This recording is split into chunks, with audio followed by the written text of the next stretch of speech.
بسم اللہ الرحمن الرحیم، السلام علیکم ورحمۃ اللہ وبرکاتہ۔ قرآن حکیم کا ہمارا آج کا سبق ہے آیت مبارکہ 151، سورہ آل عمران ہے اور اس کا جو پارہ ہے وہ چوتھا پارہ ہے۔ تو بلا تاخیر شروع کرتے ہیں ہمارا آج کا سبق۔ بسم اللہ الرحمن الرحیم۔ سنلقي في قلوب الذين كفروا الرعب بما أشركوا بالله ما لم ينزل به سلطانا سنلقي في قلوب الذين كفروا الرعب بما أشركوا بالله ما لم ينزل به سلطانا ومأواهم النار وَبِئْسَ مَثْوَى الظَّالِمِينَ۔ اب اس آیت مبارکہ کی تجوید دیکھیے گا۔ سب سے پہلے سنلقی، یہاں آخر میں یا مدہ ہے، تھوڑا سا کھینچ کے پڑھیے گا۔ سنلقی فی قلوب الذین، قلوب میں قاف کو موٹا رکھیے گا اور باقی حروف جو ہیں وہ باریک ہیں۔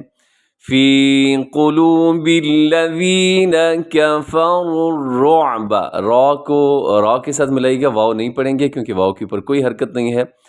کفروا الرعب، اس میں جو را آ رہے ہیں دونوں را یہ پر پڑھے جائیں گے کیونکہ ان کے اوپر پیش کی علامت ہے۔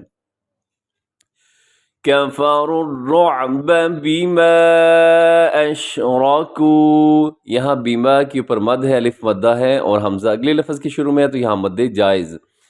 بما اشرکوا باللہ، ہاں بما کے اوپر جو مد ہے 3 سے 4 سیکنڈ تک اسے لمبا کیجیے گا۔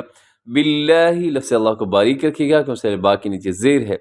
ما لم ينزل به سلطانا، جی یہاں پہ سلطانا وقف کریں گے تو سلطانا، آگے وَمَأْوَاهُمُ النَّارُ، جی یہاں پہ کیا ہے جی نون مشدد ہے تو یہاں غنہ کیجیے گا النار، اور آخر میں را جو ہے یہ را وقف کی وجہ سے ساکن ہوگا، اور ساکن ہوگا تو اس سے پہلے زبر ہے تو اس را کو اپنے موٹا پڑھنا ہے، اسے باریک نہیں پڑھنا۔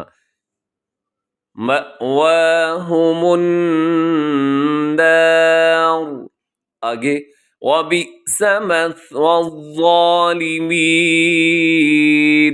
وَبِئْسَ اسے جھٹکے کے ساتھ پڑھیے گا۔ مَثْوَى الظَّالِمِينَ میں ثا ہے، ثا میں سیٹی نہیں ہوتی، اس کا خیال رکھیے گا، اسے مَثْوَى الظَّالِمِينَ پڑھنا یہ درست نہیں ہے جی۔ سنلقی، ان قریب ہم ڈال دیں گے، فی میں قلوبی دل، الذین کفروا جنہوں نے کفر کیا یعنی جو کافر تھے ان کے دلوں میں ان قریب ڈال دیں گے کیا چیز؟ الرعب، ہیبت، بما اشرکوا اس لیے کہ انہوں نے شریک کیا، باللہ اللہ کا، ما جس، لم ينزل نہیں اتاری، بھی اس کی، سلطانا کوئی سند، وَمَأْوَاهُمْ اور ان کا ٹھکانہ، النار دوزخ، وَبِئْسَ اور برا ہے، مَثْوَى الظَّالِمِينَ ظالموں کا بدترین ٹھکانہ ہے۔ اللہ کریم بیان کر رہے ہیں اس آیت مبارکہ کے اندر کہ جن لوگوں نے کفر اپنایا ہم عنقریب ان کے دلوں میں رعب ڈال دیں گے کیونکہ انہوں نے اللہ کی خدائی میں ایسی چیزوں کو شریک ٹھہرایا ہے جس کے بارے میں اللہ نے کوئی دلیل نہیں اتاری۔ ان کا ٹھکانہ جہنم ہے اور وہ ظالموں کا بدترین ٹھکانہ ہے۔ اس کے ساتھ ہی ہمارا آج کا سبق مکمل ہو گیا، مختصر سا سبق تھا، مکمل ہوا۔ دعاؤں میں ہمیشہ یاد رکھیے، خوش رہیں۔ السلام علیکم ورحمۃ اللہ وبرکاتہ۔